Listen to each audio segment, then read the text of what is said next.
అదే నా ఫోటో ఇది దీంట్లో ఫోటో దీంట్లో రాదు అన్న ఇటు రైట్ వచ్చి లేదా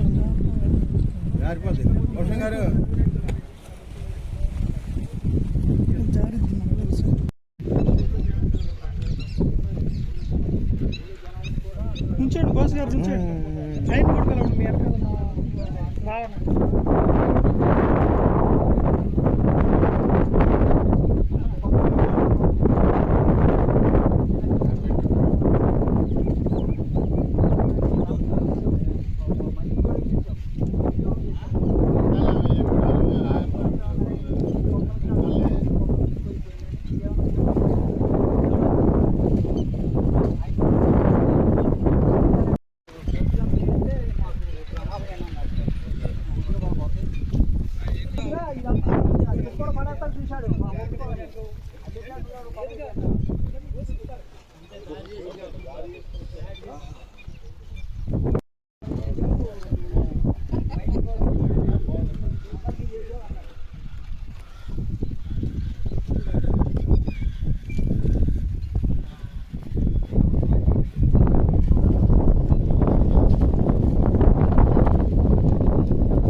ఆపడానికి ఆపొచ్చండి ఎక్కడ ఆపడానికి ఆపించడం కాకపోతే శాస్త్రం అంతా అయిపోయింది ఇప్పుడు అందువల్లనే మేము సాంగ్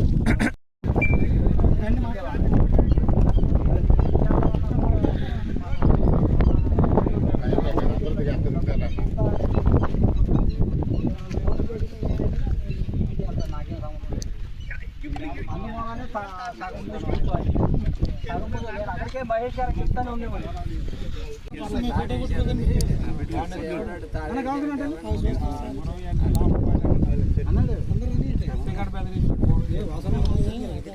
ట్రాక్టర్లు ఆటం పెట్టాలండి పెట్టండి పెట్టండి తీసుకున్నారా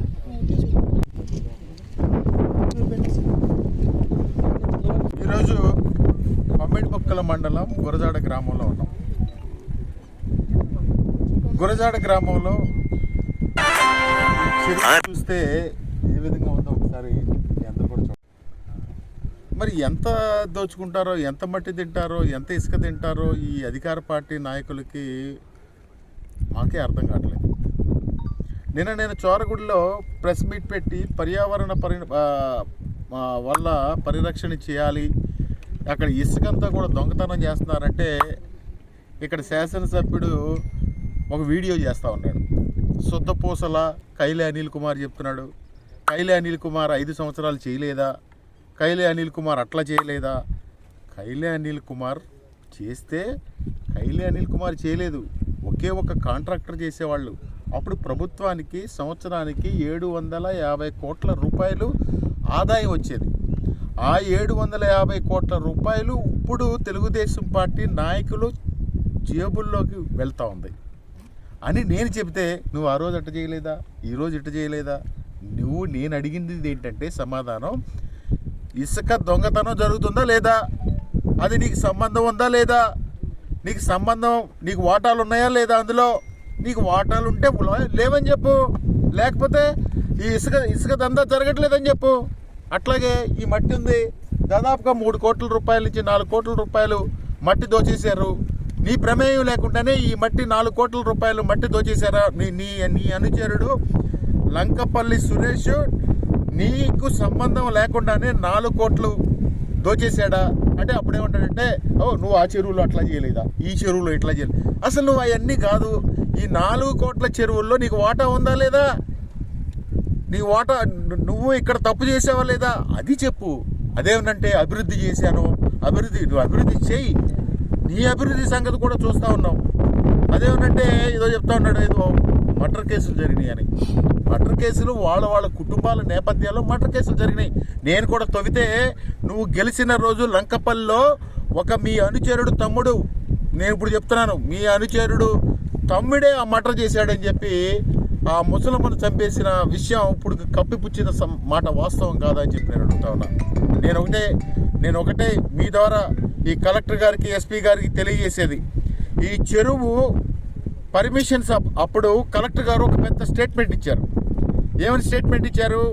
చెరువులు తవ్వడానికి వీల్లేదు, చెరువులు తవ్వాలంటే గ్రామంలో తీర్మానం చేసుకుని ఎండిఓ గారు వచ్చి పర్యవేక్షణ చేసి ఎంత క్వాంటిటీ ఉందో అంత క్వాంటిటీకి మార్కేషన్ చేసి ఆ చెరువు గ్రామ అవసరాలకి వాడుకోమని చెబితే వీళ్ళు దేశంలో ఉన్న అవసరాలన్నిటి కూడా వాడుకొని దాదాపుగా 3 కోట్ల నుంచి 4 కోట్ల రూపాయలు చెరువు తవ్విన మాట వాస్తవం కాదా అని చెప్పి మేము అడుగుతా ఉన్నాం.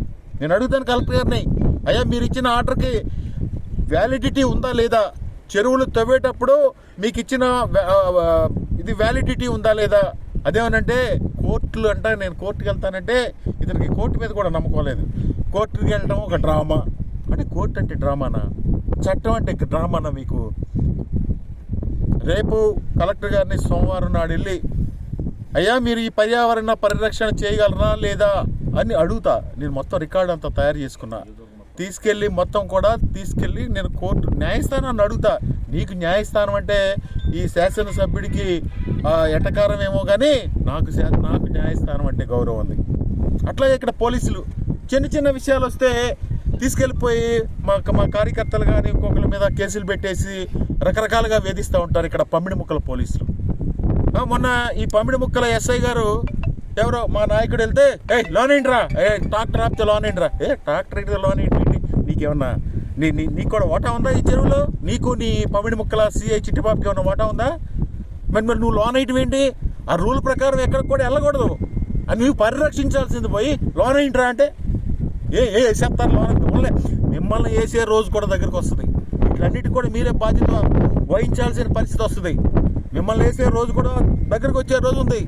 అదేమనంటే ఏదో మాట్లాడి విషయాన్ని తప్పుతో పట్టించే విధంగా పంపులు కాడ తగాదాలాగా నువ్వేం చేస్తున్నావు? నువ్వు ఇసుక అమ్ముకుంటున్నావా లేదా, ఇసుక దొంగతనం జరుగుతుందా లేదా, అందులో నీకు సంబంధం ఉందంటే సంబంధం ఉందని చెప్పు, లేదంటే పబ్లిక్గా నాకు ఇసుకలో ఎటువంటి సంబంధం లేదు అని చెప్పు. నేను ధైర్యంగా చెప్పగలను, 5 సంవత్సరాల్లో నాకు ఇసుకలో ఎటువంటి సంబంధం లేదని నేను ధైర్యంగా వచ్చి ఎక్కడికైనా వచ్చి చెప్పే ధైర్యం నాకుంది. ఎందుకంటే నేను అంత ఆనెస్ట్గా 5 సంవత్సరాలు పనిచేసా. కానీ నీకు ఇసుకలో వాటా ఉందా లేదా ధైర్యంగా నువ్వు గుండె మీద చేసుకుని, లేదంటే నువ్వు ఏ గుడికన్నా వచ్చి ప్రమాణం చేసి చెప్పగలవా? ఈ మట్టిలో వాటా ఉందా లేదో నువ్వు చెప్పగలవా? కోసూరు చెరువులో 12,560 ట్రిప్పులు తోలేరు. ఆ ట్రిప్పుల్లో నీకు వాటా ఉందా లేదా చెప్పు. గరికపరు చెరువులో నీకు వాటా ఉందా లేదా చెప్పు. నిర్మాణపూడి చెరువులో నీకు వాటా ఉందా లేదా చెప్పు. రెమ్మనపూడి చెరువులో నీకు వాటా ఉందా లేదా చెప్పు. పామర్లో మొత్తం వెంచర్లన్నీ కూడా పూడ్చే విషయాల్లో నీకు వాటా ఉందా లేదో చెప్పు. అంతే తప్ప నువ్వు ఆ రోజు అడి చేసావు, ఈ రోజు ఎడి చేసావు, నువ్వు ఏం చేసావయ్యా అని నేను నిన్ను అడుగుతా ఉంటే నిన్ను జనాలు గెలిపించారు. నువ్వు శాసనసభ్యుడివి. నువ్వు వీటిలన్నిటిలో నాకు ఎక్కడ సంబంధం లేదని చెప్పే ధైర్యం ఈ వర్ల కుమార్ రాజాకు ఉందా అని నేను అడుగుతా ఉన్నా. నువ్వు నా మీద ఏదైనా ఆరోపణ చేస్తే ధైర్యంగా నేను చెప్పగలను. ఆ ధైర్యం నాకుంది. అందుకనే ప్రతిపక్షంలో ఓడిపోయినా కానీ ఈరోజు ప్రజల్లో ధైర్యంగా తిరగలుగుతా ఉన్నా. నేను నీకులాగా అవినీతి చేసి కప్పిపుచ్చుకుని అదే అభివృద్ధిని అడ్డుకుంటాను. నీ అభివృద్ధి అంటే ఏంటి? రెండు తాళ్ళు లోతు తవ్వడం అభివృద్ధి? దాన్ని నేను వచ్చి అడ్డుకుంటున్నానా? రాత్రిపూట 300 ఒక లంకపల్లిలో 300 ఏమో రొయ్యూరులో మీరు తోసుకెళ్ళిపోతుంటే అది అభివృద్ధి? నేను అడ్డుకుంటున్నానా? కోసూరులో నువ్వు ఇసుక అమ్మితే మట్టి అమ్మితే అది అభివృద్ధి? నేను అడ్డుకుంటున్నానా? గరికపల్లిలో నువ్వు అమ్మిన మట్టి అది అభివృద్ధి నీకు అంటే నేను అడ్డుకుంటున్నానా? నీ అభివృద్ధి అడ్డుకుంటున్నానని చెప్పరాదా? అప్పుడు నిజంగా నేను కూడా ఒప్పుకుంటాను. దానికి ఈ పామర్లో ఏదో అభివృద్ధి జరిగిపోతుందంటే ఈయన ఏదో అభివృద్ధి చేసేసాడంట. ప్రతి దానిలోనూ కూడా అవినీతి రాజ్యం వెళ్తా ఉంటే ఏదో చెప్తాడు. ఎవరో కుటుంబ నేపథ్యాల్లో ఏవో మన తోటల వల్ల మటలు జరిగితే అయ్యే నాకు ఆపాదిస్తాడు. ఆ మటలకి సహకరించినటువంటి ఆ సిఐని ఎస్ఐని చట్ట ప్రకారం చర్యలు తీసుకున్నారు. మా ప్రభుత్వం నిబద్ధత అది. ఎవరైనా సరే తప్పు చేస్తే వాళ్ళు శిక్షించే కార్యక్రమం జగన్మోహన్ రెడ్డి గారు చేశారు. ఇలాగా కాదు. ఇప్పటి వరకు వాళ్ళ ముసలమ్మని చంపేస్తే ఈ రోజు వరకు కనీసం ఎలా చనిపోయిందని ఇతను గెలిచాడు. ఆ రోజు గెలిచిన రోజున వీళ్ళందరూ కూడా దాదాపుగా 500-600 బళ్ళేసుకెళ్ళారు. ఆ బళ్ళేసుకెళ్తే ఆ ముసలమ్మని చంపేసి నగలు పట్టుకెళ్ళిపోయి అన్ని చేస్తే వీళ్ళ అనుచరుడు తమ్ముడి మీద అనుమానం వస్తే ఈ రోజు వరకు కూడా ఎంక్వైరీ చేయించడం. ఈ విధంగా చేసే శాసనసభ్యుడు అదేమంటే ఇప్పుడు ఈ ప్రెస్ మీట్ అవ్వగానే వాళ్ళు ఏం వీడియో పెడతారంటే ప్రెస్ మీట్ అవ్వగానే కైలే అనిల్ కుమార్ అభివృద్ధిని అడ్డుకుంటున్నాడు. ఎక్కడ అభివృద్ధిని అడ్డుకునేది? రొయ్యూరులో అడ్డుకుంటున్నానా? లంకపల్లిలో అడ్డుకుంటున్నానా? ఎక్కడ గరికపల్లిలో అడ్డుకుంటున్నానా? కోసూరులో అడ్డుకున్నానా? లేకపోతే ఇంకోటి కట్టానా? ఏంటి చెప్పు. నీ ఆస్ట్రేలియాలో ఇల్లు పూర్తయిపోయిందా? మరి ఇంకెంత కావాలా? ఎంత మట్టి కావాలి నీకు? ఎంత మట్టి తింటారు మీరు? ఎంత ఇసుక తింటారో చెప్పండి ఒకసారి. అధికార పార్టీ నాయకులు అదేమిటంటే ఏదో చెప్తారు. మేము కూటమి ప్రభుత్వం, చంద్రబాబు నాయుడు గారు అట్లా ఒక మాట చెప్తారు. ఎంత దారుణమైన విషయాలు మాట్లాడాలంటే ఈరోజు సబ్జెక్ట్ మళ్ళీ డివేట్ అవుతుందని చూస్తా ఉన్నాం. కొమరవోల్లో భువనేశ్వరి గారు 23 కోట్ల రూపాయలు మా నియోజకవర్గం అని చెప్పి ఆవిడ ఫండ్స్ ఇస్తే అక్కడ 10,000 రూపాయలు పని కూడా చేయకుండా ఊరికే అడ్డీ తిట్టి వీళ్ళకి 21 కోట్ల రూపాయలు కూడా మింగేయడానికి సిద్ధంగా ఉన్నారు. ఇది తప్పకుండా నేను తెలియజేస్తా భువనేశ్వర్ గారికి, చంద్రబాబు నాయుడు గారికి, లోకేష్కి. ఇదిగో వదిలేశాను. రేపు సోమవారమే దీని మీద భువనేశ్వరి గారికి ఉత్తరం అందించే ఛానల్ కూడా నాకు దొరికింది. తప్పకుండా కూడా తీసుకెళ్ళి చేపించే కార్యక్రమం చేస్తామని మనం చేస్తా ఉన్నా. వీళ్ళు ఎవరో ఇప్పుడు వాళ్ళందరినీ వదిలిపెట్టేదే లేదు. రేపు కలెక్టర్ గారి దగ్గరికి వెళ్తాను. కలెక్టర్ గారు కనుక స్పందించగలిగి వాళ్ళ మీద కనుక పెనాల్టీ వేసి ఆయన చెప్పిన మాట ప్రకారం ఎండిఓ మీద ఈ సెక్రటరీ మీద చర్యలు తీసుకుంటానని చెప్పారు. ఆయన మాట మీద నిలబడితే తప్పకుండా నేను ఆయన అడుగుతాను. లేదు అంటే న్యాయస్థానానికి వెళ్ళి పోరాడతాను. న్యాయస్థానాన్ని కూడా అపహాస్యం చేసిన విషయాన్ని న్యాయస్థానం దృష్టిలో కూడా పెడతాను.